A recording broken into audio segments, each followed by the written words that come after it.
9 मई पंजाब के होशियारपुर में एक खेत में कुछ ऐसा गिरा जिसने बीजिंग से लेकर इस्लामाबाद तक हड़कंप मचा दिया। चीन का वो सबसे खतरनाक हथियार PL-15 air to air missile था, जो दावा करता था कि 150 किलोमीटर दूर बैठकर बिना देखे भारतीय लड़ाकू विमान को राख कर देगा। वो पंजाब के खेतों में बिना फटे बिल्कुल इंटैक्ट हालत में पड़ा हुआ मिला। ऑपरेशन सिंदूर में जिस मिसाइल को पाकिस्तान अपना ट्रम्प कार्ड समझ रहा था, वो कैसे भारत के लेयर डिफेंस ग्रिड के आगे कबाड़ का ढेर बन गई। और आपको बताएंगे भारत की अस्त्र मिसाइल कैसे चीन की PL-15 मिसाइल पे भारी पड़ता है। और हाँ, चीन की मिसाइल से निकले राज DRDO कैसे अस्त्र मार्क 2 को और खतरनाक बनाने में यूज कर रहा है, ये भी बताएंगे। इसलिए वीडियो में अंत तक बने रहिएगा, क्योंकि खेल अब बदल चुका है। दोस्तों, चीन की PL-15 को समझने के लिए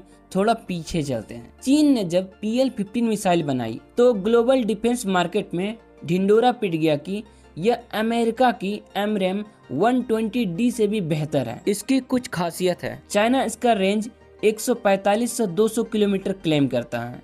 दूसरा है सीकर, यानी दुश्मन के विमान को लॉक करना और इलेक्ट्रॉनिक वारफेयर को चकमा देना, यानी जैमिंग का काम करना। तीसरा है प्रोपल्सन, इसमें dual pulse solid rocket motor का इस्तेमाल किया गया। पाकिस्तान की एयरफोर्स ने अपने JF-17 ब्लॉक 3 और J-10C फाइटर्स को PL-15 से लेस किया। पाकिस्तान का सोचना था कि इस मिसाइल के दम पर वो भारतीय वायुसेना को स्टैंड ऑफ डिस्टेंस यानी बहुत दूर से ही डरा कर रखेंगे, लेकिन कागज के शेर और असली मैदान जंग में बहुत फर्क होता है। मई में जब ऑपरेशन सिंदूर के दौरान तनाव बढ़ा तो पाकिस्तानी फाइटर जेट्स ने दूर से ही भारतीय सीमा के अंदर PL-15 मिसाइल फायर की। उनका प्लान था भारतीय सुकोई MKI-30 और एवेक्स जेट को निशाना बनाना। लेकिन फिर क्या हुआ? सुकोई 30 में लगे इलेक्ट्रॉनिक वारफेयर सूट्स और नेत्र अवेक्स ने चीनी PL-15 मिसाइल के ऐसे सीकर को ऐसा जैम किया कि वह मिसाइल अंधी हो गई। दूसरा, भारतीय एयर डिफेंस ग्रिड ने मिसाइलों का ट्रेजेक्ट्री ब्रेक कर दिया। और तीसरा सबसे बड़ा ट्विस्ट तब आया जब पंजाब के होशियारपुर में एक PL-15E लगभग अनडैमेज अवस्था में मिली। आमतौर पर BBR मिसाइलों में सेल्फ डिस्ट्रक्ट मैकेनिज्म होता है। अगर मिसाइल टारगेट मिस भी कर जाए तो यह खुद को हवा में उड़ा लेती है ताकि टेक्नोलॉजी दुश्मन के हाथ ना लगे। लेकिन चीनी माल की क्वालिटी देखिए, मिसाइल का सेल्फ डिस्ट्रक्ट सिस्टम चला ही नहीं। नतीजा क्या हुआ? DRDO के वैज्ञानिकों के लिए यह लॉटरी लगने जैसा था। अमेरिका, फ्रांस, ब्रिटेन तक ने भारत से इस मिसाइल के पार्ट्स को मांगा। तब जाकर चीन के स्पोक्स पर्सन को प्रेस कॉन्फ्रेंस में आकर सफाई देनी पड़ी। यह चीन की अब तक की सबसे बड़ी रक्षा कूटनीतिक बेइज्जती थी। अब आते हैं भारत के सबसे बड़े गेम चेंजर पर, यानी अस्त्र मिसाइल पर।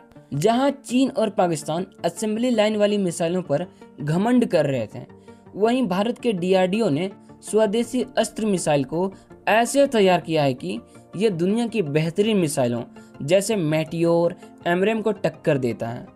इसकी कुछ खासियत के बारे में बात करें तो अस्त्र मार्क 1 की जो रेंज है अभी 110 किलोमीटर है। अब इसके रेंज को अपग्रेड कर दिया गया और अब इसकी रेंज 140 से 160 के बीच है। वहीं अस्त्र मार्क 2 की रेंज 160 किलोमीटर थी, लेकिन अब 200 प्लस है। अस्त्र मार्क 1 और मार्क 2 की स्पीड मैक 4.5 से भी ज्यादा है, यानी जब यह दुश्मन के फाइटर जेट की तरफ बढ़ती है तो प्लेन को मोड़ने या स्केप मैन्यूवर करने का मौका तक नहीं मिलता। अगर अस्त्र मार्क 3 की बात करें तो इसमें solid fuel detect ramjet technology का इस्तेमाल हुआ है। इसका मतलब यह है कि मिसाइल पूरी उड़ान के दौरान अपनी स्पीड बनाए रखेगा, जबकि PL-15 जैसी मिसाइलें आखिरी चरण में सुस्त पड़ने लगती है। वहीं data link and network centric warfare के बारे में बात करें, अस्त्र सिर्फ अपने जेट के रडार पर निर्भर नहीं रहती। मान लीजिए सुकोई 30 ने अस्त्र फायर की तो रास्ते में नेत्रा अवेक्स या कोई दूसरा तेजस फाइटर भी उस मिसाइल को गाइडेंस दे सकता है। दुश्मन को पता भी नहीं चलेगा कि हमला कहां से हो रहा है। DRDO अब अस्त्र मार्क 2 में उन सभी मेजरमेंट और एंटी मिसाइल काउंटर मेजर्स को जोड़ रहा है, जिससे पाकिस्तानी PL-15 को हमारे एयर स्पेस में कदम रखते ही ब्लाइंड और डम्ब बनाया जा सके। और भारतीय वायुसेना शॉर्ट टर्म गैप को भरने के लिए सुकोई एम की I-30 पर ultra long range R-37M missile भी लगा रही है। और जब अस्त्र मार्क 2 और 3 बेड़े में पूरी तरह शामिल होगी तो पाकिस्तानी एयरफोर्स का कोई भी जेट भारतीय सीमा के 200 किलोमीटर के पास आने की भी सोच नहीं पाएगा। देखो, चीन भले ही पाकिस्तान को अपने महंगे और बड़ी बड़ी बातें करने वाले